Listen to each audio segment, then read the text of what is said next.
What's up, everyone? How y'all doing?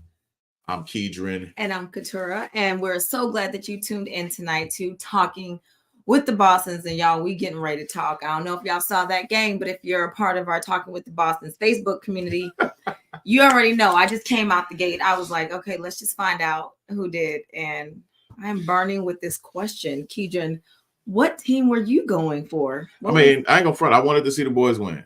I wanted to see the Cowboys win. But I'm determined not to be grieved. Determined by any sports team. How you been praying over it? Just praying for the peace of God that passes all understanding. I got it. It's with me. The peace been with me. You know what I mean? So it, the Cowboys didn't give it to me. The Cowboys can't take it away. Hey, come on. I'll tell you something right now. So, but for any of you other Cowboy fans out there, were there any Packers fans? Are there any Packers fans out there that you started out, you was like, I'm going for the Packers. Packers, maybe they're the underdog, but that's your team. You rep Wisconsin. Listen. And you were glad or surprised. Mm-hmm. Here's the thing. I wasn't tripping. I was awake for the first quarter. I fell asleep somewhere later. Yeah. I woke back up and I wasn't really tripping at the Cowboys' loss or were losing at the time. Mm-hmm. It was the margin in which they were losing. There was about 70 yards between the distance and the Cowboys points and the Packers points. And that I didn't understand. Yeah. I said, okay. Then I started trying to justify it. I was like, I know what's happening here. This is a young team. And then you hit me with the Cowboys. They win in experience, factual. Yeah. But I think I was just thrown off by the margin in which the Packers won. Yeah. So, I don't think nobody really saw the game shifting like this, so some people wished for it, even prayed for it. Some people turned down their wing plate. Yeah, I mean, on behalf of it, but I was still shocked. Like, I was like, what y'all doing? What y'all doing? Yeah, I mean, it's tough. It's definitely a tough loss. Yeah. Yeah, because of Josephine. I know you agree. Yeah. Yeah. Look, here's the thing. What you say, Jerry? Hey, what's up, CJ? Look, we saw a clip with Jerry Jones's head like walking away, like, he was like, I'm out of here. He was like, I can't, I won't. But somebody getting fired. Any ideas who is getting fired? Because I just felt like Jerry was in there like, so y'all just gonna embarrass me in front of my friends. Okay. Because that box is not forgiving. Like, you bring your company out, y'all hyped up, they eating wings, you bringing out sweet tea and chips for them. Oh no, they had the silver cauldrons. What do you call them things out there? They had the shallots. They had. If you look in the box, they had the best. They had they good silverware out. In that box up there with the cloth napkin. Oh my goodness, they had their good silverware. It was in there like that. And guess who was not cold in this 8-degree weather in Dallas? Who was not cold in that stadium? The people in that box with Elder Jerry. Yeah, okay. Elder Jerry had them nice warm and toasty in there. And that game should have been in the bag. Yeah. Even if they had lost. But that's the thing. It's playoffs. You got to work for it. You got to go out there and you got to play. You got to do what you got to do. But anyway, enough of that. I'm not even trying to make this about them. For real. You know what I mean? How y'all doing? Yeah. Listen. We got my boy CJ on. That's family, man. Hey, CJ. What's going on, CJ, man? Good to see you, buddy. How's it going? Cousin Josephine. Listen. How are y'all doing? Where are y'all at? Because I know, especially in Texas, we got this storm. Like right now, it's 15 degrees outside here where we are in North Texas. It was 10. It was 10 earlier. This morning, so it was cold. It was cold this morning. Look, it warmed up. It was 10, and now it is 15 degrees.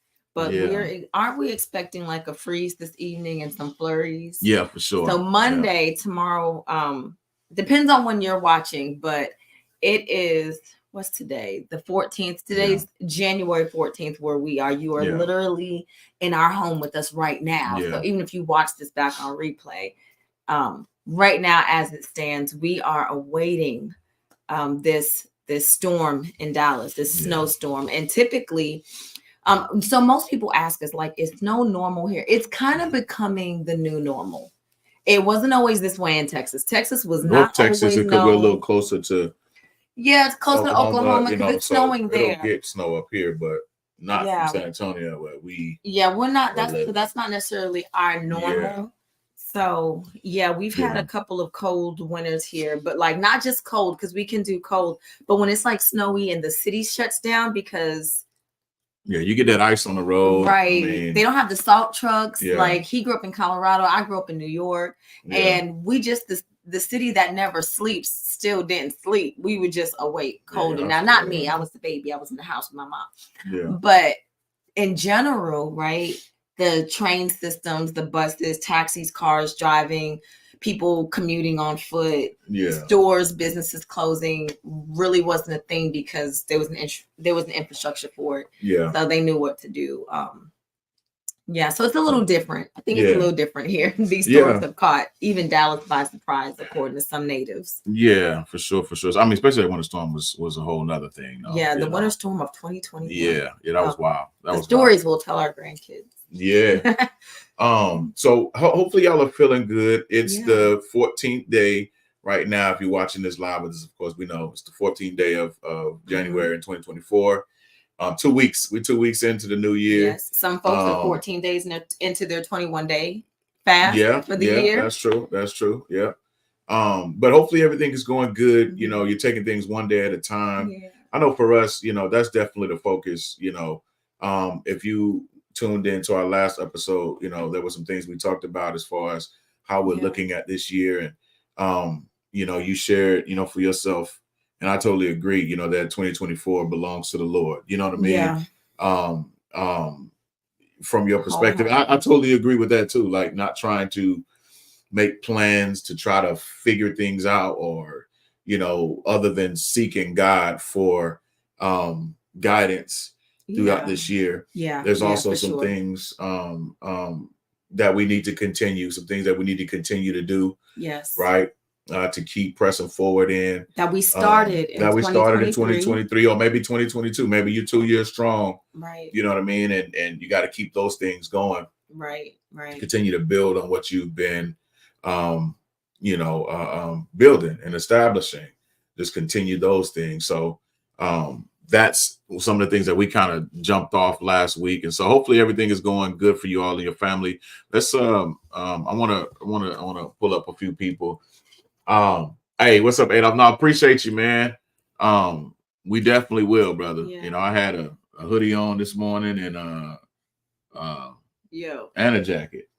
Listen, and a scarf. We almost dressed like twins in here today. Last night, I was like, what are you wearing? Because every now and again, we'll try to coordinate. Yeah. But, I mean, I think we both concluded, like, it didn't matter what we was wearing. It was going to be warm. Yeah. Whatever we was wearing, we weren't playing with this weather. We were like, it has to be warm. For sure. So, Yeah.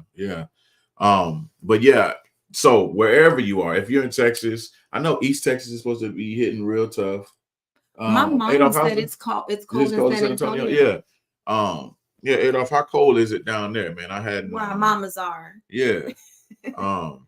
But yeah, so I know tomorrow I did see tomorrow's Martin Luther King Day, right? Tomorrow's his actual birthday. So usually every year it's like the Monday, either before his birthday. Usually his birthday is on January 15th. So this year, just so happened to actually be his actual birthday when we have it. But I always say that in San Antonio has the largest Martin Luther King march in the world. I feel like I always say the world because I feel like it's the biggest march in the country. And so we have no data to support this at this point. Feel free to Google it. Okay, it says 30 degrees. That's still kind of cold. Yeah. Now I don't know how many people are planning to come out. I know they delayed the march in San Antonio, I think to 11 a.m. I got a notification, even though we're not in San Antonio. But I know that march has had 75,000 to 100,000 people marching there. So if y'all know any other marches that have more people than that, y'all let us know, because those numbers, people show up, in San Antonio for that Martin Luther King march. So I didn't know how big it was until I got to, well, no, not even until I got to Texas, until I met you. Yeah. Because the East Side Martin Luther King Drive March, and you lived on the East Side. So I didn't even know. Yeah. I didn't even really know about it. I know growing up in New York, there were schools and streets named Martin Luther King and different, specific, areas of the city. But yeah. I mean, they hold it down. The people that put that together definitely comes with a lot of help. A lot of local artists, and of course they bring in other artists and stuff like that. I don't know, like I said, how it's going to be tomorrow. What's all been planned for tomorrow? You performed there a couple of times. You sang, ministered gospel music, and people show up. Yeah, definitely grateful for that. It's just a really good time, and people were interested in being positive. Even I mean, it didn't matter who you were, where you came from, what you did. When you get together at the march, it's really all about community, about love. I agree. Right. Because I remember you doing gospel and me thinking, like, are people gonna, be into that? And it was like, people were for the positivity. They were for the unity. And a lot of people, no matter what walk of life they were currently in, it was real life music. Like your style of music is just, it's always been like transparent, telling the truth about like true stories, nothing made up. Yeah. But it was really good to see that. And then people having their roots, growing up in that area, but also a lot of them just having their roots in the church, period. Yeah, for sure. Tended to bring some folks out. So it's a nice time. And for us, we say this every year. We're not for like the hype or trends and things like that. It's really important. The more you learn and the more you invest yourself in just understanding more about Martin Luther King Jr.'s legacy, and understanding really what he stood for, not just the quotes and not just sharing the quotes. I saw his daughter posted on Instagram today, and she made a point and she does this every year as a reminder, while the world is typically celebrating her father's birthday, she's reminding people to remember what he really stood for and not to use his quotes to forward your own individual agendas. Yeah. And I just, every year when I read that she shared something like that, I mean, I could say she's saying the same thing, but she's not. She's articulating it in a way that just seems timeless, but it's different every year. And yet after you read it, you understand what she's saying. Yeah. First of all, first and foremost, what she really saying is, I don't play about my daddy. For sure. That's number one. But number two, about this iconic legend who changed the course of history, life, civilization as we know it, still has living legacies now that are upholding what he stood for. So, it's important. Teach your kids, don't hold this to yourself. Don't post your quotes. Yeah. But if you find your favorite ones, share them with your kids. We're definitely going to do that. Yeah. Go through that together and talk about some of the other pioneers and figures that were involved during that time, because no one does anything great completely alone. At some point you have the buy-in of others, right? Yeah, it was a movement. And so it was a movement that even speaks more to his ability to inspire, motivate, and kind of lead and gather, his influence right? To gather and influence people, galvanize, to move, to galvanize a body of people. And it didn't matter their race, religion, background, social status. It didn't matter. It takes a certain level of influence to be able to do that. And so there are some other names and figures and things that we can share even with our families that they may not get in school. Educator here, that they will not get in school, guaranteed. So sure. Use it as an opportunity, especially if they're home from school. Literally, you could do it in 30 minutes. You could Google some stuff tonight and have a great conversation at some point during the day, tomorrow over lunch or whenever you get a chance. So that's just my 2 cents. No, spin it how you like. Right. That's funny. Yeah. Oh, that's good stuff. He was real. He was real. I'm thinking about the mountaintop. I don't want to call it a speech. He was preaching, you know what I mean, the night before he that was a message. Was assassinated in Memphis. Yeah, y'all go back and check that one out. That was we watched that today. I used a portion of that in my message, you know, talking about fear. How fear is loud, but fear is a liar, you know. Just looking at listening to him talk about, you know, and say, Dr. Martin King say that, you know, how he may not be with you. You know, he said, I might not, what did he say? I might not be with you always. May not get there with you or something like that. And but he talks about how his eyes have seen the glory, you know what I mean? The coming of the Lord. He'd been to the mountaintop and all those things like that, only to walk into not even knowing that next day was going to be his last day. But he was saying he didn't fear no man. How he trusts God, how he kept his faith in God. When you know what you are called to do, when you know what you stand on, and who stands with you, man, there's nothing that you can't do. Like it's amazing the people that are determined to walk upright, to do the right thing, even when no one's looking, to do the hard things. Man, that right there is right. Is definitely honorable, you know. But anyway, I'm just kind of. No, that's good. You're talking with the Bostons. These are things about that, but when you watch Talking with the Bostons, you watch and you listen to real conversations that we're having. Right. And this is real life for us. So it might seem like, you know, every now and again it's a tangent, but it's just real stuff as we progress across, you know, the conversation. Yeah, for sure. Let's lean into some more of these comments. Oh, got my friend on here. Yeah. Adolf, yeah, we did. We did see that. We did watch that. Back to that. We're gonna circle back to that, Adolf. Stick with us, man. Now that you didn't open it up. You didn't open it up. Lord have mercy. Yeah, but that was real. So talking about weather, because we know that right now weather is crazy this time of the year. Virginia. Yeah, they're still in Virginia right now. Wow. Yeah. Family been dealing with sub-zero, with snow. Wow. Yeah. I mean, you know, even in New York, I don't know if you knew this, but you know, they canceled and had to push back the there was a football game they were supposed to play yesterday. They had to reschedule it. I didn't call check on my Buffalo. Grandma. Yeah, it was. She got beans and rice. It was crazy. Okay. I have a heritage wall full of important Black figures throughout history. It's just not taught in schools. From Dr.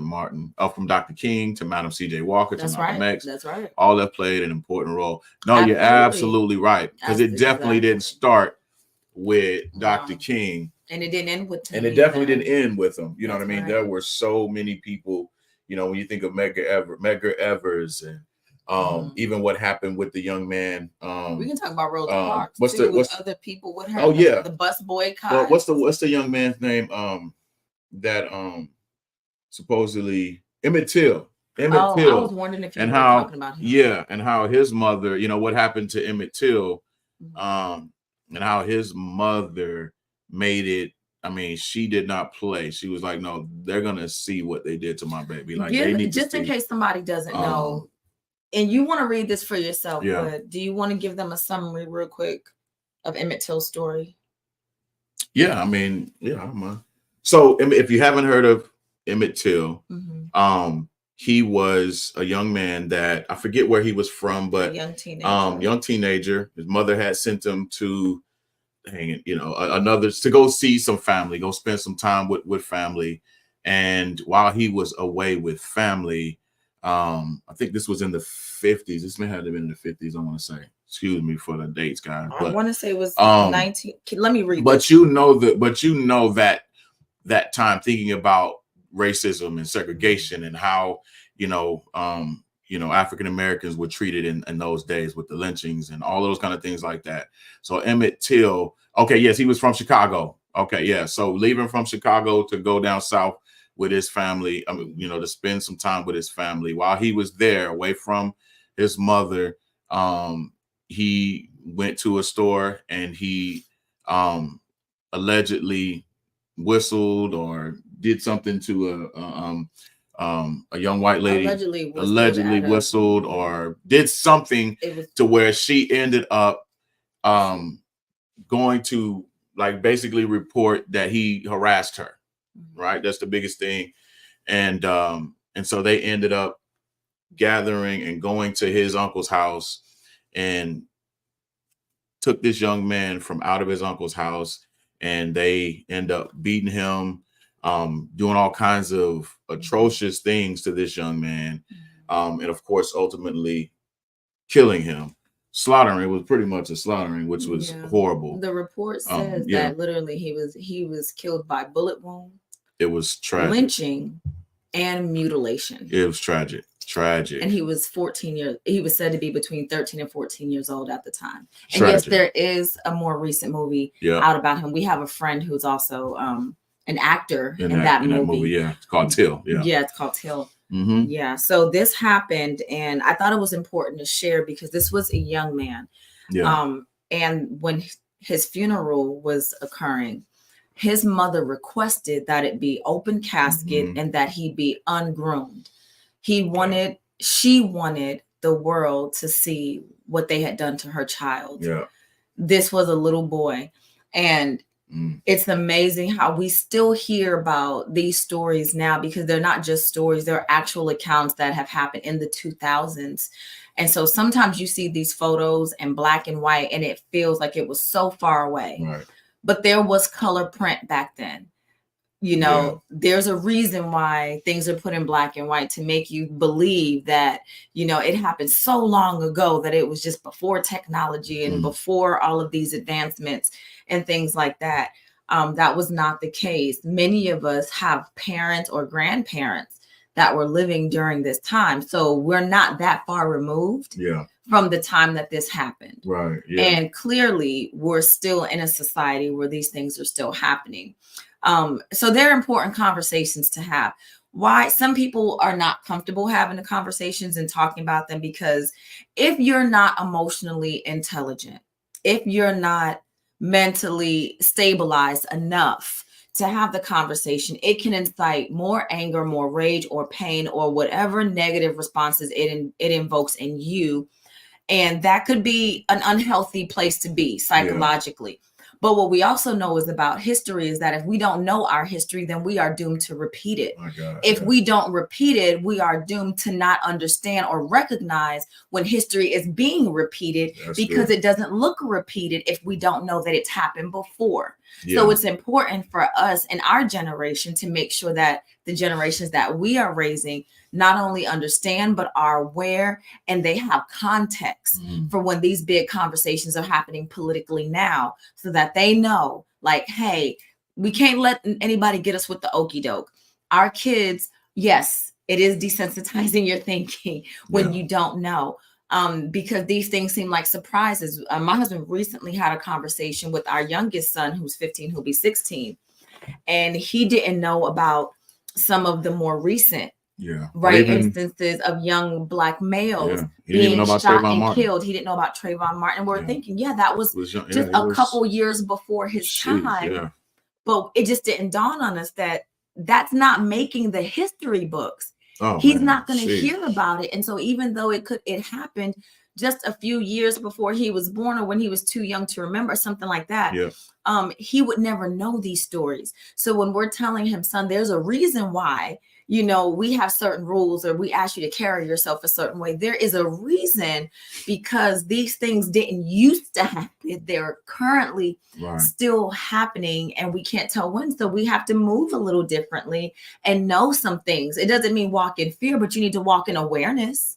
And that's what we want our kids to have. And so that's why that quote, those who don't know their history are doomed to repeat it, is for that very reason. Without education, people do perish for that lack of knowledge. You can be harmed. What you don't know actually can hurt you. But knowledge is power still. And it is one of your greatest defenses. Literacy is still one of our greatest defenses. And so that's good. Yeah, that's good. I'll pause there because I get on the soapbox about it, but I want parents to feel empowered, like speak to this. Yeah. You have to have these conversations. We teach the Bible and we teach history in relation to current living. Right. Yeah, because the Bible is history. Yeah. It's ancient, but it still applies to today, but also history that has impacted us and our history. That's important for our children to know. And if we want hope for the future, man, they need to know, well, if we don't want this to happen again, we need to be paying attention to how we vote, what we see happening. Don't jump on any bandwagons on social media, this fight and this fight. It's all bad. We need to help them to think solution oriented, because again, sometimes things aren't working because we aren't working them. Things aren't different because we're not doing anything different. So no, that's real. I definitely I definitely want to go to this the African American museum. There's one locally. There's one locally that we went to. But there's one in DC that I know my friend Lot went to, and he told me about that. He's actually been there, said it's pretty good. Okay, yeah. Definitely want to take my boys. Definitely want to be able to go there. That stuff is important. That's Jessica Spooner. That is nice.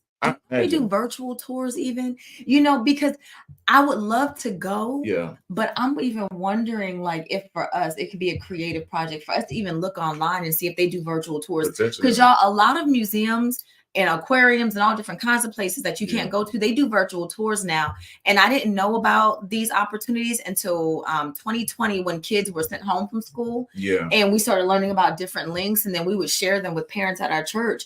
But like, I was actually able to show like dolphins swimming in real time, because they have cameras in there monitoring them. Like the Google Classroom. Yeah, like stuff like that. But they had them like, you could actually go to a link of like an aquarium in another place, or a zoo that was waiting on like a pregnant giraffe to give birth, but you could watch that giraffe like on her journey. Yeah, especially for people who may not be had a time or just the means right, to get there. Yeah, but I definitely it's worth worth the family. How did your boys like that, Jessica? How did your boys like that? Yeah. But it's definitely important. Anytime that we can go and see and learn about not just our history, but just history that has impacted our lives. Yeah. I think that's important. Right. I do too. Yeah. I know it ain't Black History Month, right? But really, in our household, it's always. Well, you know what? We always have said this: Black history is our history. It's our history. We lived in San Antonio, Hispanic heritage, Mexican American history, like. Immersed ourselves in learning and appreciating the culture, because it's all of our history. Man. We have to know, and learning those things, when you're open to have those conversations, and when you're open to just knowledge, period. You learn how so many things are related. Like, I think she goes by Alita on here, but I call her Nisha. We were having a conversation one day about the different rices, like Spanish rice, rice and peas, the Caribbean or Jamaican style rice, jollof rice, that many African cultures, they'll make their version of like Nigerian or Ghanaian jollof rice, how they have their own different spins on it. But at the end of the day, it's flavored rice, and it does not taste like white rice, just plain rice. Every culture has their version of like this savory seasoned rice, and just us having this conversation, like, we have more in common with other cultures. And it's not just food, it's our plight, it's our journey, whether it's oppression, whether it's victory, whether it's inventions, ingenuity. Just as a people, we're brilliant, and we don't know enough about each other. And a lot of times, our cultures, individually and collectively, we suffer because that low self-esteem of not knowing, the value of what genetically you are wired to bring and offer to the world is a detriment. And we need our young men and our young women, regardless of their race, creed, or culture, because we know race was a social construct. It was not for us. We were people who were just trying to survive in whatever region we were in. And so we invented things, we came up with things. We're all, we're brilliant just at so many different things that we've built this world together. Now, we may not get credit. We may not have the revenue from it. We surely don't have the capital that shows all of the investment that we've made, but it doesn't mean that we're not still there and that we can't tell the stories with pride. That's good. And instill that kind of wisdom into this generation and give them something to even be more hopeful for, rather than the opposite that says, oh, we can't do anything. No one thinks anything of us. This is all we're ever going to be. That is not true. This is one of the greater times to be alive, and no matter what culture, because there is opportunity for us and we can always do more together than we ever could individually. And history has shown that we've always been better together. For sure. But we got to know about each other. Yeah. No, that's true. That's good, Jessica. Jessica's sent right along. We definitely have a lot more in common than we realize. And it's empowering. It's really empowering when you realize the things that have been accomplished by people that look like you, that are, that have struggled and maybe have the same types of backgrounds or whatever. Like when you see people who have done great things or accomplished things or overcome, it's definitely encouraging and empowering. I want to pull up a couple of these because we asked Jessica how the boys liked it. She said Lil loves it, history. So he loved it. I can dig that. I like that. Yeah, that's really great. That's a big deal. That's a big deal. That's great parents. That's so cool. Yeah. That Emmett Till part was a bit tough, being they were about his age when we went. Yeah. Oh, I know. I can imagine. That hits different. I feel like that with my boys too. Every season, every time you hear a story and you connect to it in any kind of way, it's like, man. Yeah. Zion, I remember when the George Floyd thing took place, and was really trying to determine if I wanted them to see the video to watch it or not. But at one point, Zion, he's never really wanted to see at that time, definitely really never really wanted to talk about those kind of things or hear about those kind of things. And so it was definitely like, just treading water and trying to use wisdom to not overwhelm them, but also still to inform them and have conversations that could kind of lead into something greater later. But I definitely understand how that could be a lot, especially when you see yourself, in that situation, because of, you can relate because of the age thing, you know what I mean? Right. So I can see how that could be tough, because it's like, dang, they didn't care about this kid and I'm the same age and I know that, you know what I mean? Or like this man. I'm still young, you know what I mean? Or this man, but thinking about Emmett Till, you know what I mean? For young men to see that. So it's definitely something that when we have conversations, just using wisdom, understanding how your kids process things, but still not being afraid to have the conversations, not just about the bad stuff or things that's crazy, but also informing them about things that may have been the foundation or the history of a thing, because sometimes some kids don't want to hear about that kind of stuff, about George Washington Carver. It's like, man, he did a lot of good stuff. There are some things that I know that just in our family, we know that we're kind of known for, like, good at. What's something that, growing up, you felt like the men in my family or the women in my family were kind of known for, like, we have a legacy within our family for this, or in the community, or whatever. Like, what's that thing for you? Like, what's something that your family was known? Y'all can answer this in the chat too. Like, what's something? Because even before we start with like history at large, sometimes just talking to your kids or your, little young people around you about things that your family is known for, that has contributed, in some way. I would definitely say, when I think about my uncles, just being mechanics and being able to fix things. You have to be smart to do that. You know what I mean? Yeah. Intellectual. I don't think, with all my uncles, at least on my mother's side, like, there's nothing that they wouldn't be able to do when it came to cars, electronics, air conditioning, even like bartering or making deals and like being just so innovative and making connections with people. I think so like networking. Yeah, definitely networking. There's a sense of business there. I hear. Yeah. Mechanical engineering, like all those things. They reduce mechanic work because they said, well, you don't need a degree for it, so we're not going to give you this title. But it is literally the same thing. You can go to school for this, or you can learn under the shade tree, and still be just as good, but couldn't afford the opportunity for the advanced education. Yeah. But I watched his uncles pretty much take apart, build cars, make up homemade motor bikes and stuff, like make up stuff, or like Jimmy rig stuff to a point. Like, how'd you even know how to do? Like, how did you know how it works, right? You know, you know what you need to. That's innovation. Innovation is based on a need. You don't even have to create something from scratch. You can build on something just from your knowledge. I think that's cool. And just thinking about that too, like, when you think of education, it's not just about an institution. It's not just about school. And I've seen my uncles make a living off of their hands and what they have learned to do. And I don't have to work for somebody else, to go do what you do for someone else what I could do for myself. And have my own situation. Granted, there was a couple of them that worked for mechanic shops and stuff like that, but for the most part, what you need to get done, call them up, they get it done.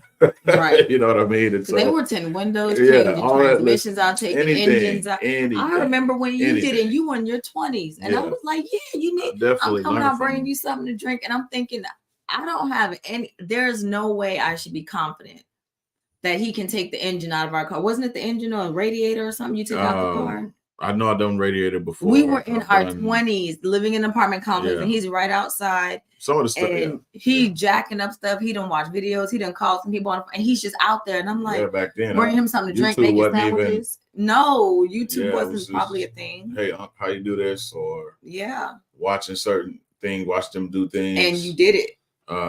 You messed around. There's certain things even now just super simple to change. I mean, certain things just like I know. I've never worried about that. Yeah. But that takes intellect.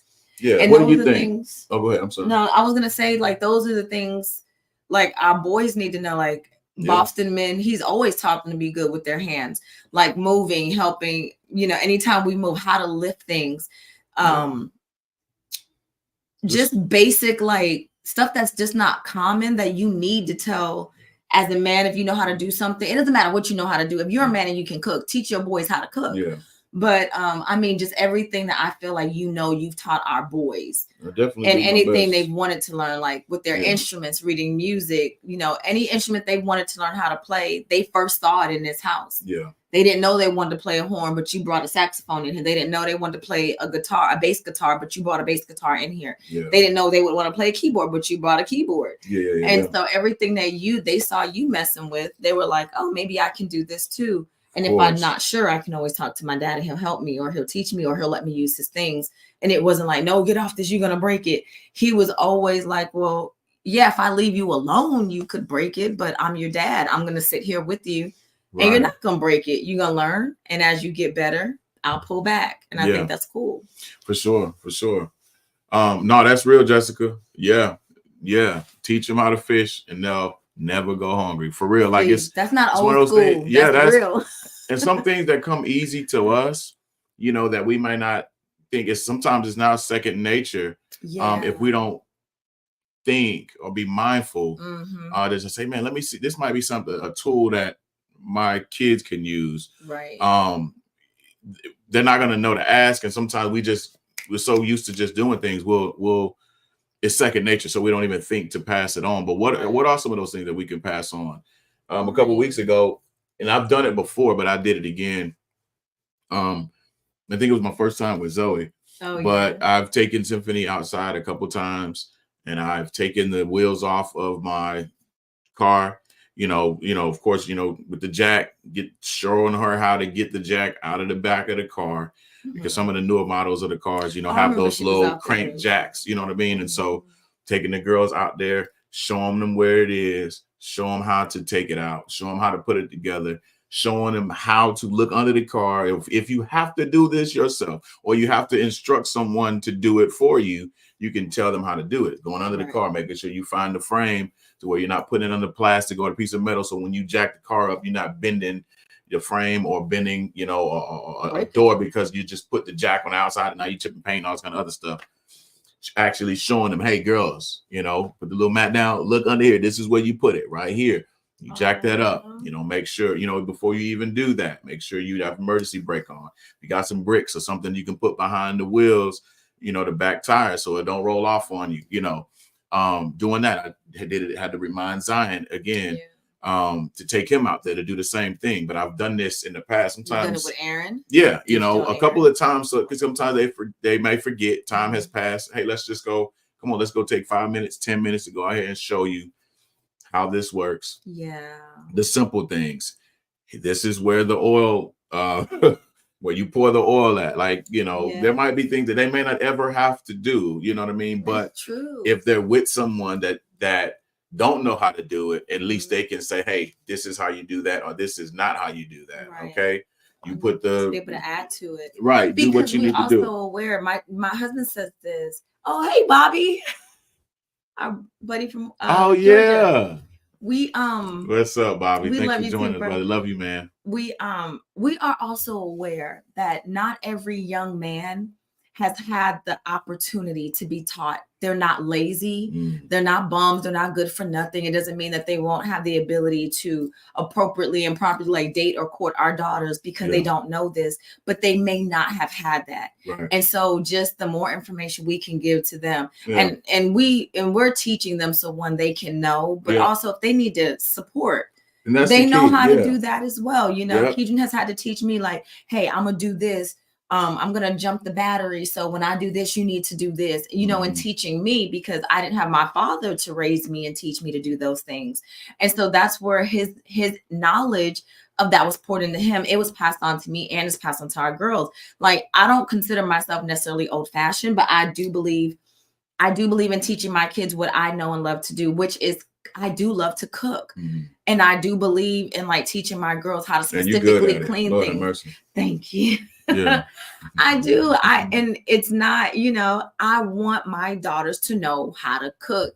It's not so, she can be walked over. I know that's like a trend now. Like he can cook, he can make it. Yes. And most adults know how to feed themselves. If they can't cook, they know how to get themselves something to eat. But I am going to be very proud when we marry our daughters off. And I know that they can prepare an entire Thanksgiving meal. Yeah. They can cook on a Sunday afternoon. They can bake for their kids' birthday parties. They know how to make my homemade cookie recipe or know how to bake a cornbread or make a homemade pound cake or something.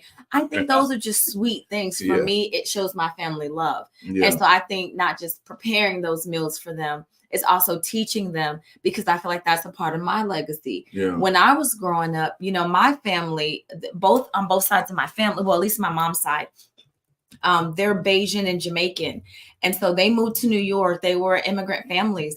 And that's how they connected. And I remember on our street in the Bronx where they lived, they owned about 3 of the brownstones. These are multifamily homes. And basically multifamily home just means it's a resident that it's not quite an apartment building, but it's not exactly a single family home. So there were about 2 to 3 levels in these multifamily homes, and they each had an apartment on the level. So there were usually 3 apartments, sometimes 4, but I think 3 apartments, 1 on the main floor and then maybe 2 on the second or third floor and then a basement.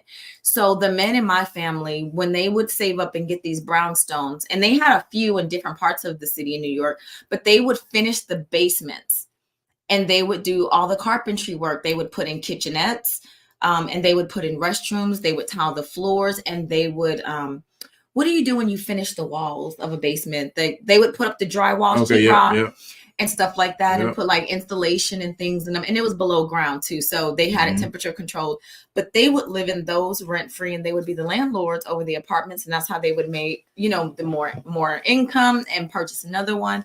And more of my family would come and live, and they opened stores and had businesses, family businesses, restaurants, corner stores, things like that. But I knew that it was important. Like my family always told me the first things first. Literacy was the first thing. I think that's most. If you are part of an immigrant family, you understand that. Literacy was the very first thing. I was reading by the time I was 3 years old and probably talking to. So they were like, if she gonna talk, make her read. But like if she gonna talk and she make her read too, like teach her how to read. But it was definitely education and not necessarily school, because they were teaching me long before I had ever set foot into a classroom. But it was those kind of things. I watched my papa, which is my great grandfather. Everybody called him Papa, even his kids. So he was my great grandfather, but the grandkids and his kids all called him Papa. So that was my Papa. But I watched him and his brothers cook for big family events. I saw them getting on the grill and the ladies made salads or different things, you know, like that.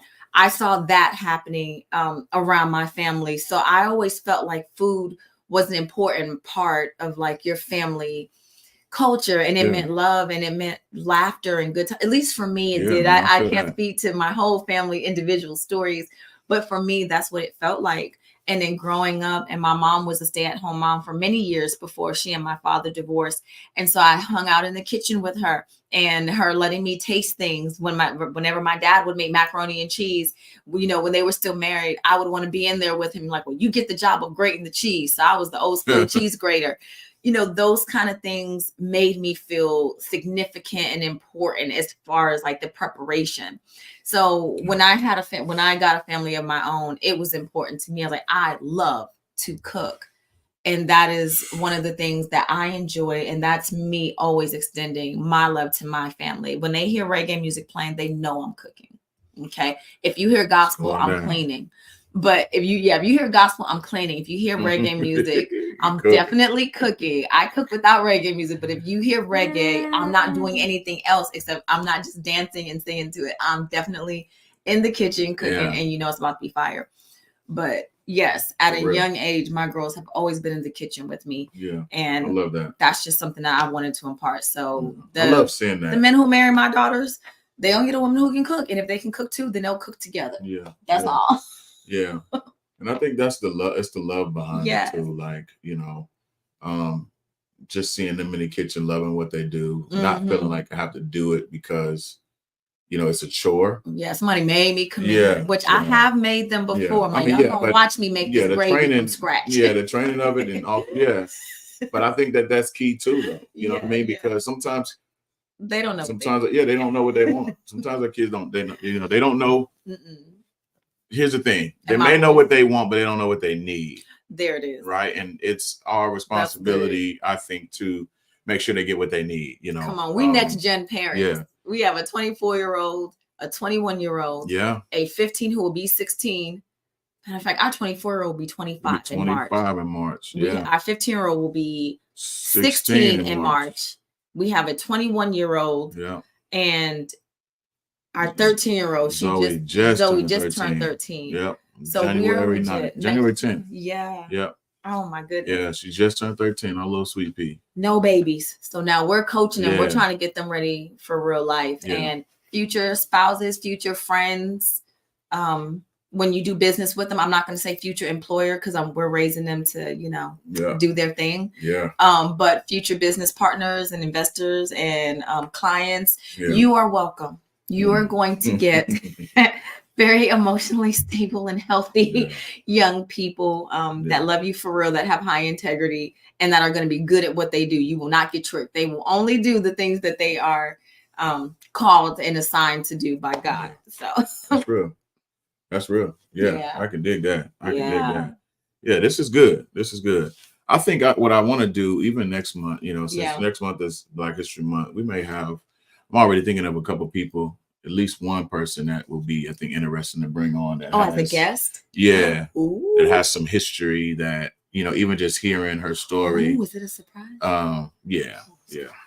Yeah. Yo, I don't know for real. But just hearing her story, like stuff where I was just like, wow, I had no idea. I mean, that was a part of the bus boycotts and things like that. That, you know. Do they go to our church? They do. Yeah. I think I know who. Yeah. Yeah. But you know, just thinking about these things, but just sharing, giving what we have. Yeah. Because before we know world history, Yes, I'm so sorry. No, you're good. You said world perspective is a beautiful perspective thing. is always a beautiful thing when you can hear someone's perspective that has experienced something that especially something that we're trying to learn or understand. Yeah, for sure. But anyway, that makes sense. No, I was just saying before we get to world history, I agree. I think understanding the world in context is much easier when you understand your world and your family history in context. And sometimes it can be a little disheartening when we don't feel that we have enough information, about the generations before us or things that we may not be proud of. Look, there is not a single family that don't have dirt somewhere. It's a part of living. These people are humans, but there are definitely things to be proud of and things to just know. And I think if you look for the joy in those stories, look for the pride in those stories, look for the innovation and the things that your family members did, you have stories and experiences and things that are just in your DNA that are worth sharing with this next generation. I agree. So that they can know as much as they can, even if it's not a lot. I think anything that you can know, about your family and where you come from and all of those kinds of things. And that's one thing I'm very grateful for in my family, that I did grow up with a family who was very knowledgeable of our ancestry and different things like that and shared them. And, we've all had our battles, but I'm grateful that the depths of my insecurity never took me to a pit that I couldn't look up and see, I know I'm better than this because people before me have done it. I was not the first generation to go to college or the first generation to do many things. Some things I'm definitely the first, but I had some examples of people to look at. And I think that if you don't have examples of people to look upwards to or to have your kids look upwards to, I think that you have to find that in yourself and you become the first. Because your kids and your grandkids, your nieces and nieces and nephews, and or both will be able to look back or look up to your life, and they'll see things that they want to aspire to or things that they are proud of that anchor them to feeling like they are a part of my history that I am proud of. And it may be, they may be the only person I know, and that may be the only accomplishment I know, but it gives me an anchor to hold on to. So I recommend starting with your history. And history does not mean a whole generation away. History can be what you've done in the last 10 years. No, that's it's in the past. So but that's real. It's always cool. Like I thank God for my mother, who has kept us doing these family reunions. So for those of you who still have someone, orchestrating and organizing family reunions, that's a beautiful thing. But to be able to see your cousins and your great cousins and uncles and aunts and things like that, and put faces, names to faces, and even names in places where you didn't even realize, but that kind of stuff is cool. And having those conversations, like, even to your point, Jess, looking at our history, at your history, and just saying, hey, this is who further than your grandfather, your great grandmother, you know what I mean? But even widening it out, said these are some of the cousins, however that looks. I think it definitely broadens our scope when we think about family, you know what I mean? Because sometimes family, you can just think about the ones that you see, if it's just mom and maybe aunt's grandmother, depending on what your home, what the photo of your home, your family portrait looks like. If it's just single mom, single dad, 2-parent home, grandparents, whatever that is. Sometimes when children think of family, if they don't have a lot of extended family, then that's what almost kind of like they're limited to. But when you just say, hey, we have a cousin that's here, and this is kind of like what it looks like, it definitely broadens the scope. And I think that's somebody in the family flies planes. That makes the little kid proud. No, for sure. For sure. So wow, this is wow. Wow. Yeah, mine too. This is stuff like that, man. Stuff like this is rich. Like when you think of that, like real. Understanding perspectives and what our family, I want to say ancestors, but ancestors seem so far back, but it's still the same. Yeah. My second grade teacher marched with Dr. King. So her teaching around Black history was from personal experiences. Yeah. And that's a beautiful thing too. You know what I mean? Yeah. Man, like that's priceless. Yes, it is. That is priceless. The fact that pretty much most of us have parents or grandparents that were alive during the civil rights movement. Mm-hmm. Or around the time, I remember my grandmother on my mom's side telling me that there was a time where she was born during a time where Black people, it wasn't legal for them to get married. Mm. And Jeez, yeah, and I'm like, I can't, that's inconceivable. Like, I can't even, like, obviously I know that's a part of history, but when you have that personal connection in that story, so I think that's awesome that you even know that about your grandmother, that you had that experience with your second grade teacher who was able to teach from that. Like, if they banned books or said, you know what, we're just gonna skip that part of history, which you could not take. You couldn't take her shared and her lived experience away from her. Right. Just like no one can take our shared and lived experiences from us. And coming to the realization, and I promise this is not like I'm not trying to make this a PSA. I'm not.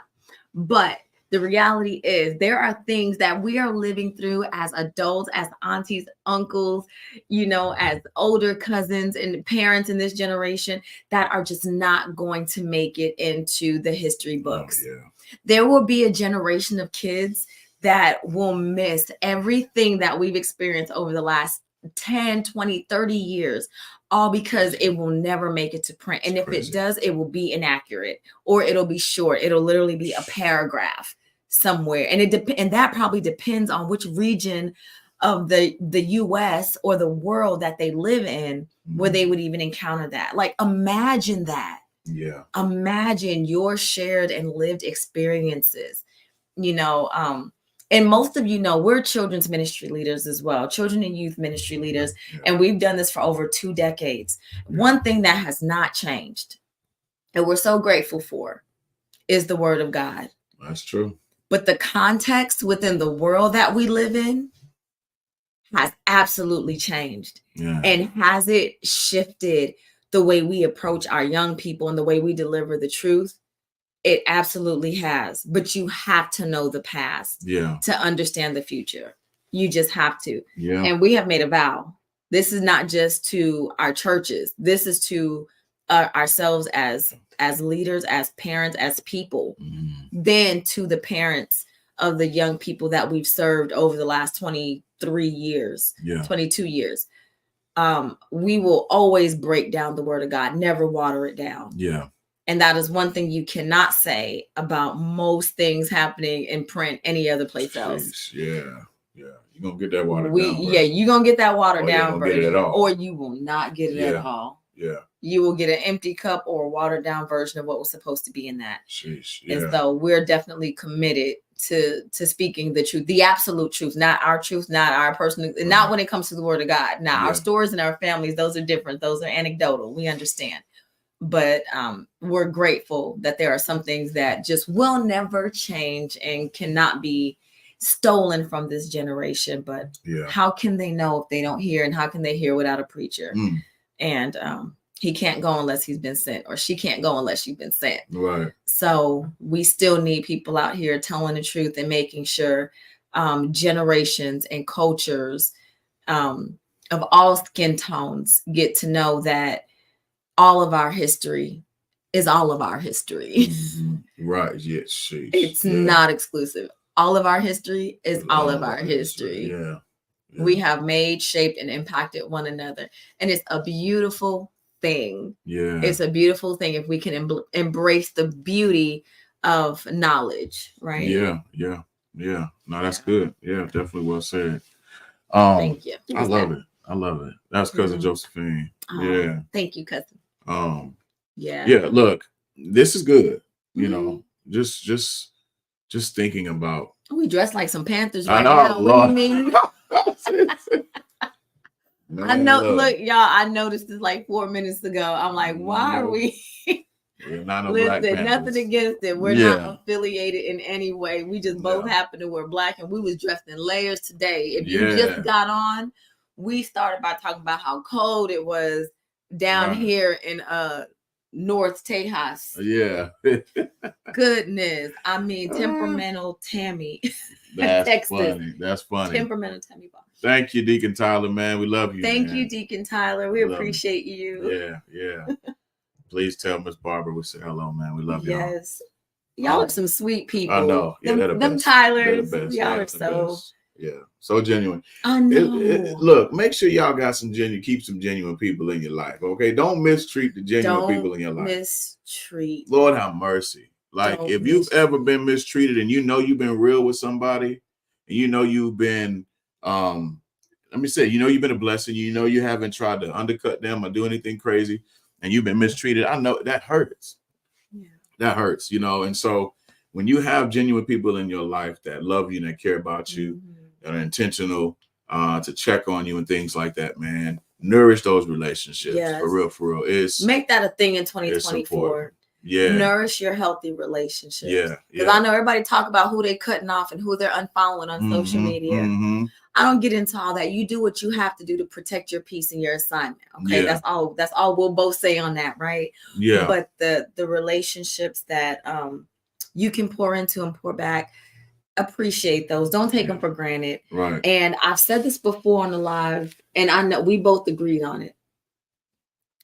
But it's okay to make new friends. It's okay to make new associations. It's okay to make new partnerships. Everybody is not out to get you. Everyone's not out to harm you. That's good. No matter what your experiences are. You know, haters are losing their steam. That used to be a thing. It was preached about, talked about, posted about so much. Sure. And sometimes I just want to tell people, like, I don't know that people are focused on us the way we think as much as we believe that they are. Yeah. If you have people around you that you can't trust, then the key part of that interaction is that you don't need to be around them. Right. That is it. Yeah. That is it. It does that. Look, that's the post. Yeah. Like, I got haters around me. Don't be around them. Don't let them be around you. Right. But if you have some healthy, growing relationships, treat them kindly. Just treat them. You don't have to make new best friends. We say all of our friends are our best friends. You know, I can't even say we're selective. We just appreciate and value good people with high integrity and strong moral fortitude. That's easy. So, you know, it's okay. Yeah. No, that's real. Just get free this season. Yeah. This is Jessica Spooner. Oh.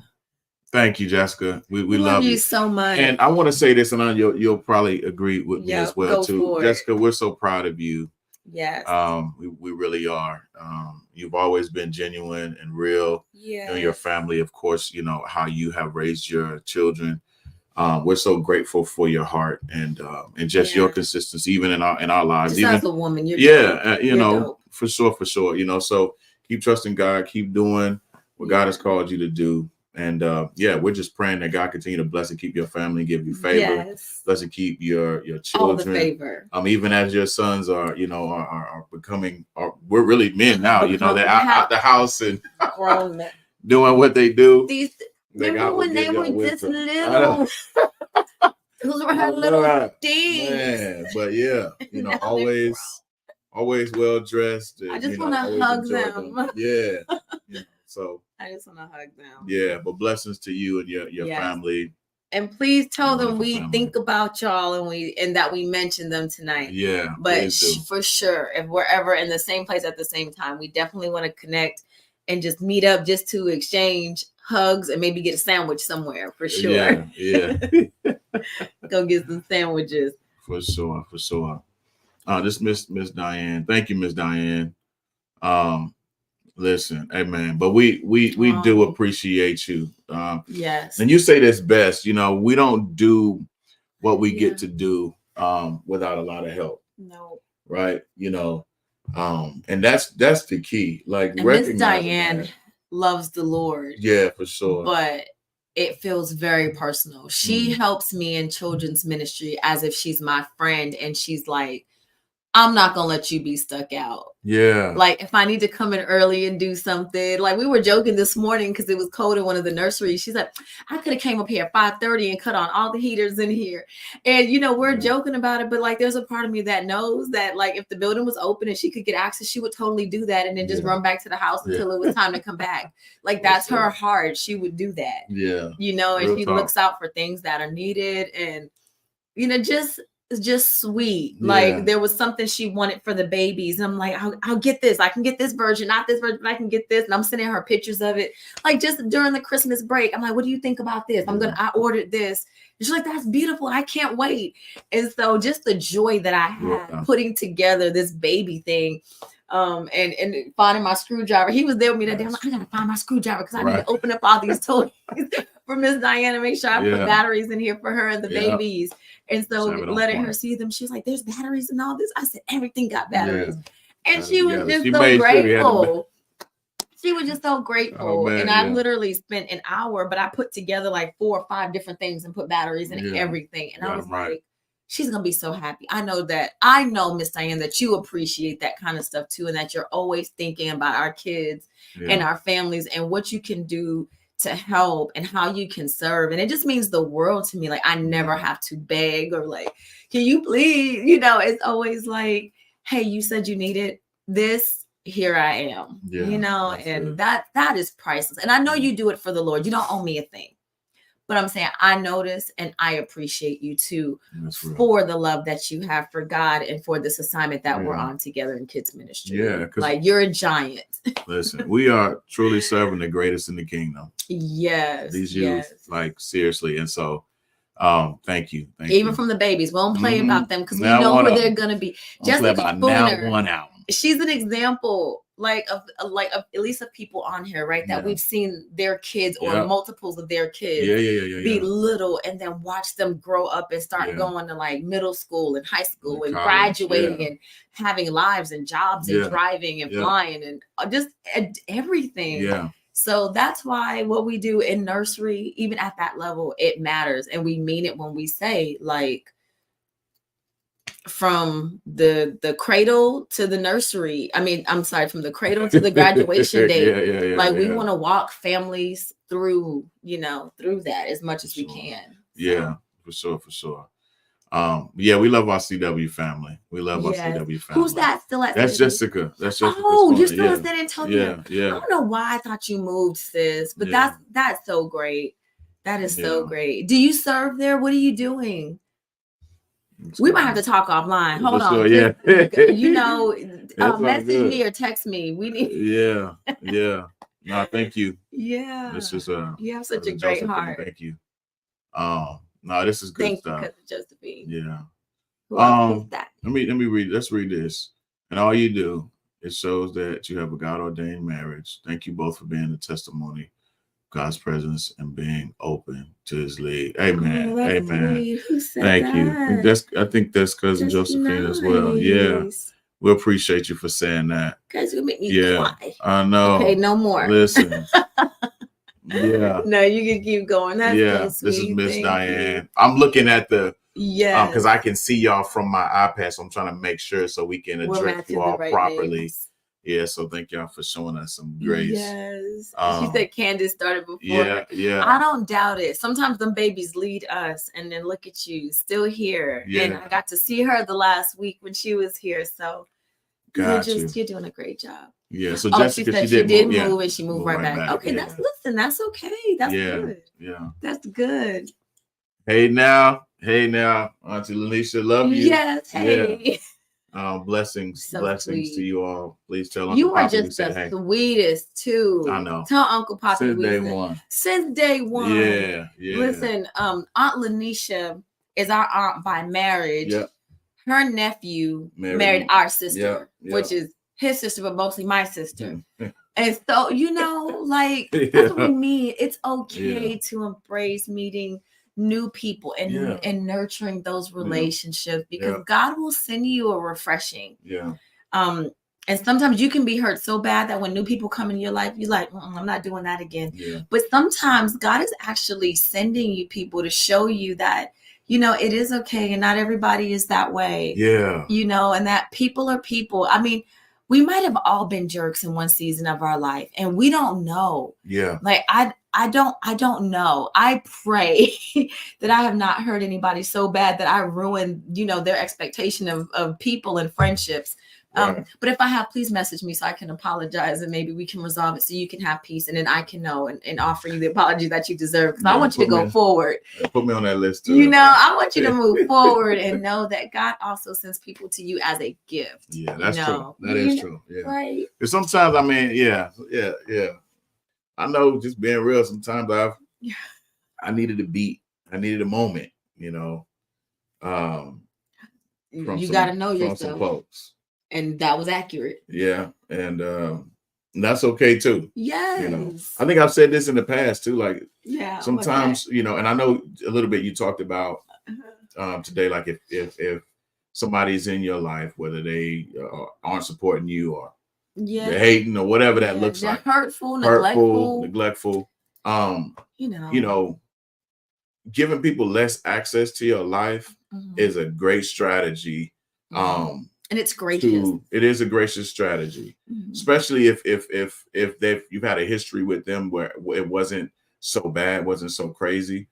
But if things start to get rocky and just weird, you know, less access is definitely not a bad way to either lessen the effects or even transition, you know, through something, but through the relationship, you know, or out of it, or whatever. Can't talk about it and we can't move forward, like you said, transition or shift gears. Yeah. You know, it's gracious and it don't have to be ugly.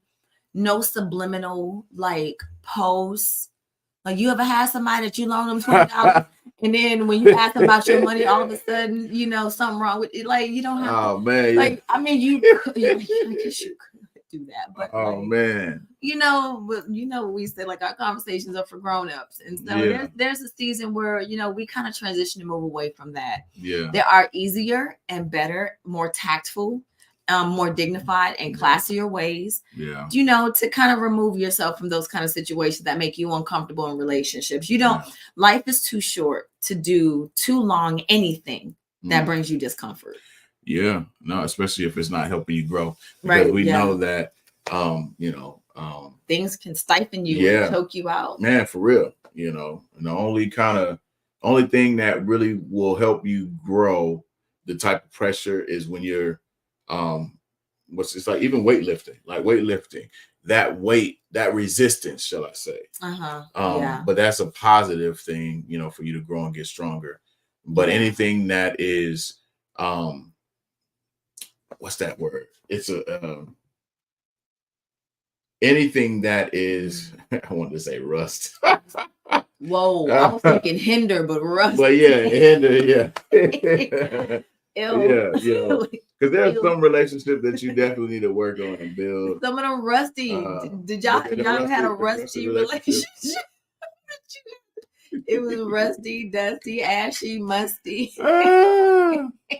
Any musty relationships you had to cut off? Help us, Lord. Anyway. How did we get here? Then it got real. When you said rusty, I said, well, I mean, let's just keep it going, Dusty. Oh, musty, my goodness. Crusty. Man. You had said something that made me think about one of my favorite quotes from Dr. Martin Luther King.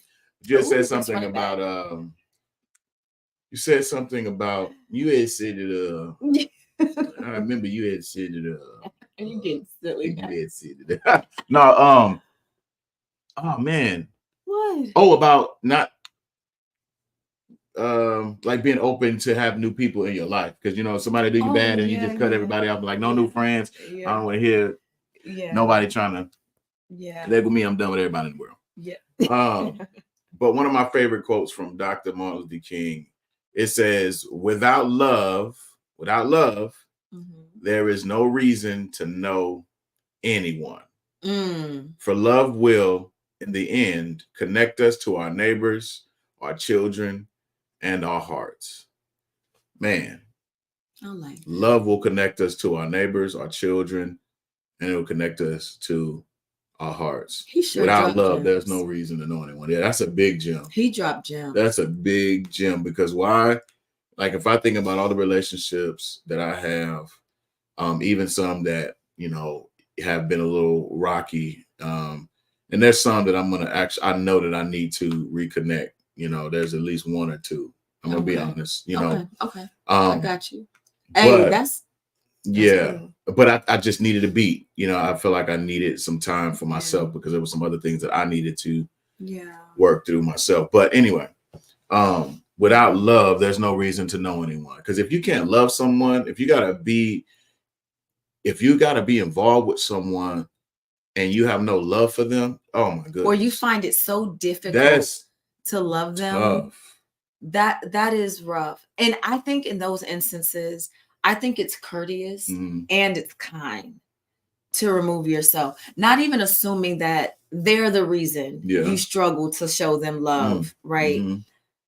Every leader, and I do challenge every person to see themselves as a leader. The highest form of leadership is self-leadership. Yeah. And so when any relationship breaks down, whether it's in corporate or personal, right?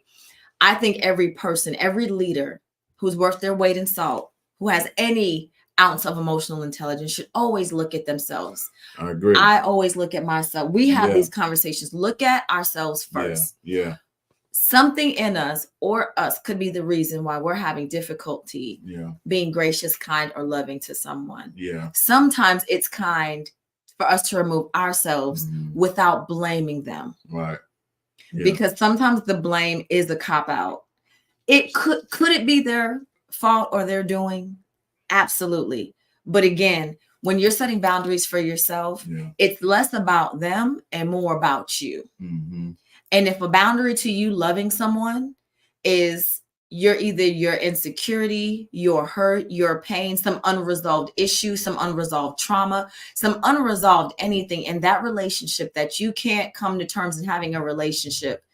I'm sorry, not a relationship, a conversation about. I think it's fair to give that distance without the temptation of saying, it's them. I'm in a new season. They can't go with me. Could that be true? Yes. But why don't you just look at yourself and say, based on what I know that God is saying to me in this season, this is what I need. Yeah. This is what I need to do. This is how I need to talk. This is how I need to think. And when I'm around this person or I'm in this setting, it does not serve the interests and is not aligned with that thing that I said was most important to me in this season of my life or this assignment that I know I'm called to. It is okay to say that. That's good. And again, I think we should practice more thinking that way than just blaming someone else for having to get out of it, because it could 100%. Look, don't hear what I'm not saying. I'm absolutely saying it could be that they're not good for you. But I always say in your boundaries, check you first. Yeah. Check you first and make your decision based on you, not on somebody else or another thing else. Yeah, that's good. You're so fine. Hey, don't you start up here now, y'all. Y'all see her hair? Your hair look good. Thank you. Yeah. No, you're so sweet. Don't you get us started? We gotta go. Yeah. That's funny. No, but that's good. That's actually helping me. That's helping me. Like, you know, so sweet. I think that's definitely real, you know. And I know we talked about this before, but definitely thinking about this is what we do, you know, myself and thinking about how I'm doing or how I'm acting, you know. Yeah. Definitely looking at self first. Self-leadership is a big deal. Yeah. For sure. And that's not my quote. That comes from the Something Laws of Leadership by John Maxwell. 21 irrefutable laws or something. I think like that. Is it 21? It's a certain number of irrefutable laws of leadership. But the book is by John Maxwell. And we read this book probably 6 years ago as a couple. And I wasn't reading it, thinking about it personally, but as we were talking, it just came back to me like that's kind of the thinking that we've adopted over the years. Yeah. That's what it is. 21 The 21 irrefutable laws of leadership. Yes. And so in this book, he says like the highest form of leadership is self-leadership. And so I just kind of took that and ran with it a little bit, because you can apply, even if you never read the book, just that statement alone tells you that as a leader, you have to take accountability in your space and in your life. And it is very possible that in certain situations, you're not what's best for someone else. And it could also mean that two great people are just misaligned. Yeah. We don't have to make anyone the bad guy.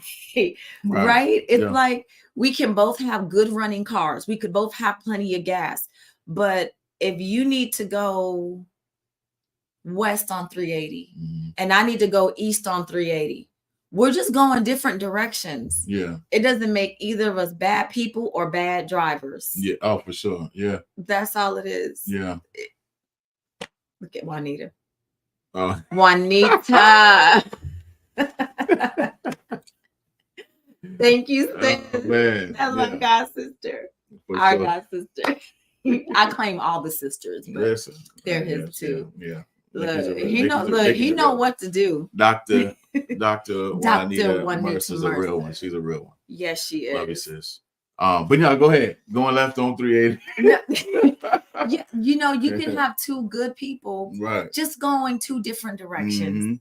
And so when we part ways, it doesn't have to mean that somebody did something wrong. Right. It's just that my goal right now is not aligned with yours. Yeah. If you're going to Chick-fil-A and I'm going to the nail shop, we can't go the same direction. Well, we can because there's two Chick-fil-A's. But you know what I'm saying? But you got if Chick-fil-A is this way and my destination is this way, two good people can need to go two opposite directions without it being anybody's fault. Yeah. And so that's why I say, there's no need for us. Like, we're grown on here talking with the Bostons. Yeah. We don't have to do subliminal messages. Now, if there's some messaging, there's just a word that God has given you and you want to share. Sometimes people might take that and run with it, but you don't mean any harm. I'm not talking about those. I'm talking about when you subliminally say things on social media that you don't have the courage to say in a conversation with that person. Yeah.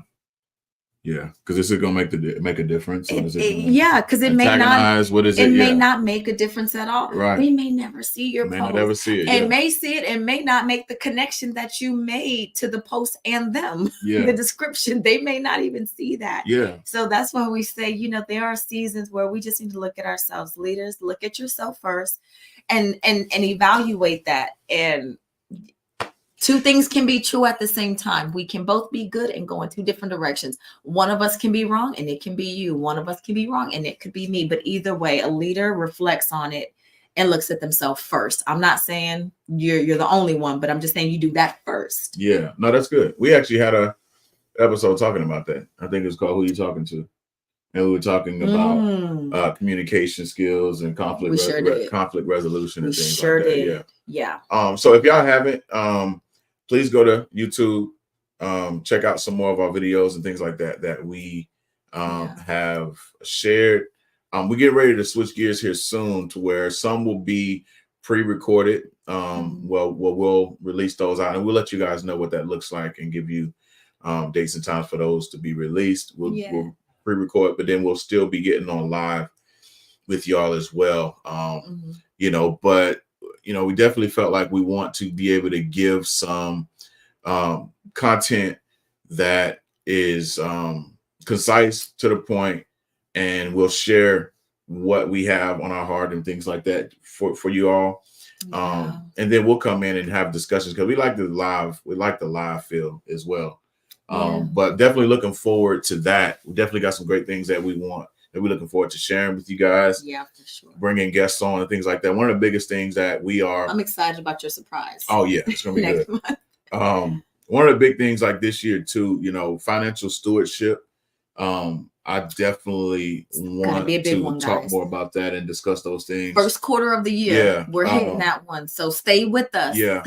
Because there's been some stuff that we've been able to do, and we're still learning and growing. But when it comes to investing and just overall good stewardship, that kind of stuff has really piqued our interest over the last few years, and it's made a difference in our lives. Definitely have, and it's nothing that it's just something we've personally applied Mm-hmm. to our lives, that, you know, we don't have any hidden agendas. It's just some things that I think it'll be good for us to talk about foundationally, just to give some insight. Yeah. And you take it for what it's worth. You know what I mean? Right. Look, it's our 2 cents. You decide how you spend it. Yeah. Okay? Yeah. But, you know, thinking about balancing financial goals and thinking about still being generous, you know, making sure you know, we are stewarding everything that we have. Right. Well, thinking about the future, things that, you know, growing up, I didn't hear about at all. You know what I mean? Some things that I've learned and some, you know, from relationships that I've had, that we've had as grown adults. Yeah. You know, I know 2020, we were definitely, you know, even with our children talking about the stock market and investing and, you know, even cryptocurrency and stuff like that, just experiment with little stuff like that. It was like conversation that was fun. It's still fun for us to talk about and to take part in, and we're still learning, but it's really cool. Like just hearing my son, even today, he talking about today, you know, his investments, how, you know, how his percentage. Yeah, the percentages, you know, because one thing I wanted to teach him, I said, you know, how to follow. It's not really the money matters, the dollar amount matters. And, you know, we're not going to get all into this right now, but I wanted him to recognize that percentages matter, because just because you may have bought, you know, a portion of this stock for, you know, you might not have bought the whole stock, right? You may have bought a portion of it. But when it increases, it may be a couple of cents or a couple of dollars, you know, which is a good thing. But look at the percentage, because if you put more money in there, that percentage is going to make a big difference. You know, the percentage is going to change that dollar amount too. Right. You know, don't focus on, oh, I just made 50 cents today. Yeah, but it went up 5% or 10%. Right. You know what I mean? And so that's a big deal, you know. It's trending. Yeah, you know, so just having conversations like that with our kids and allowing them to test the market and to learn some things. I don't know. It's just kind of cool. So, but we also want to bring people on that are far more educated than us in these things, that are doing things that can actually help add to us, you know, and in turn, as you are tuning in, preferably is adding value to you all as well too. And those will be recorded. Yeah. We're going to have our notebooks during those sessions. Right. We're going to invite you to have yours. We'll talk to you about it in advance on our Talking with the Bostons Facebook group. Yeah. If you're not in that group, you want to hop in that group, because we'll give you a reminder when that's happening. But we definitely, and we're not even just thinking having one person. We want a couple of perspectives on finance and stewardship and your kingdom resource. I'm just gonna go ahead and say this. We want you to understand the economy right now, but understand the kingdom economy. Yeah. And so if you are if you are a believer, you probably caught that quicker.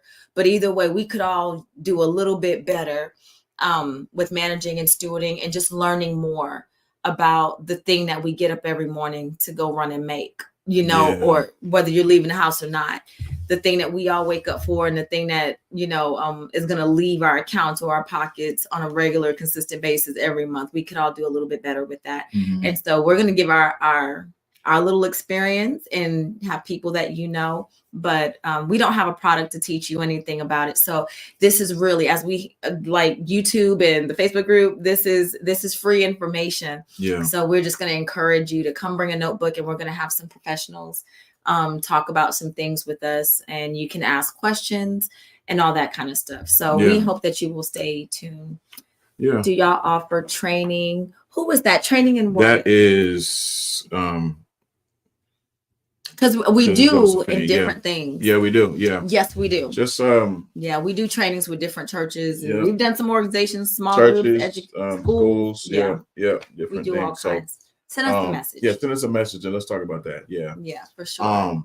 But I'm excited. And I appreciate it's gonna be some really cool stuff, you know, that we'll discuss. But we appreciate y'all. Listen, if you're in Texas, stay warm. Okay. Matter of fact, wherever you are, I know we got some of our family in the Middle East, East Coast, wherever the weather is crazy. Yes. praying for you. Yeah. Take care of your pipe. Leave it on a drip if that's what you would normally do to make sure you don't your pipes don't freeze and burst. Yeah. Some people don't understand how that works. I don't have enough time to explain it right now, but you can definitely look that up. Different ways. Just disconnect the if you have it first. One thing that can definitely help.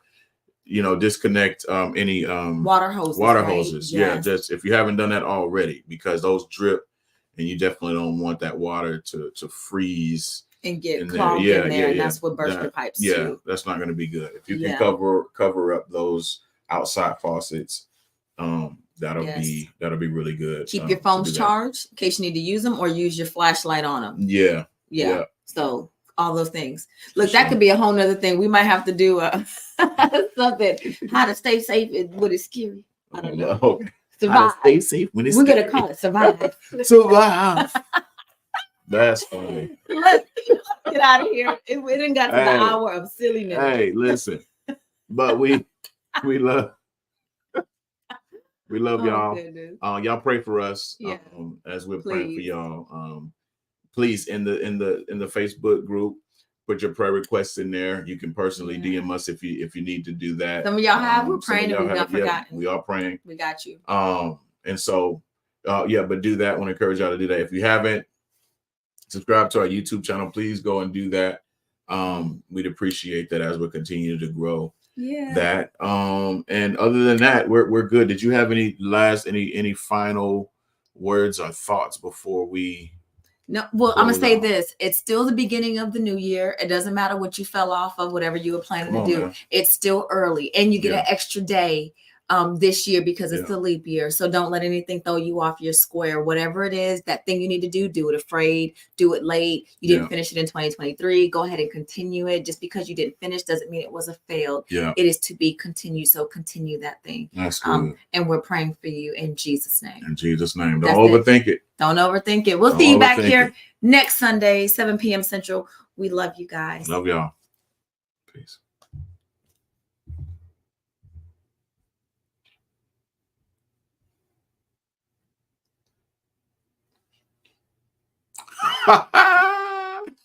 Wait.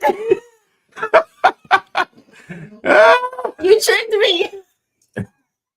My guys. What are we?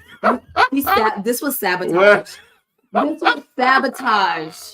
I'm eating the rest of your donut. Oh, you can have it. You're gonna.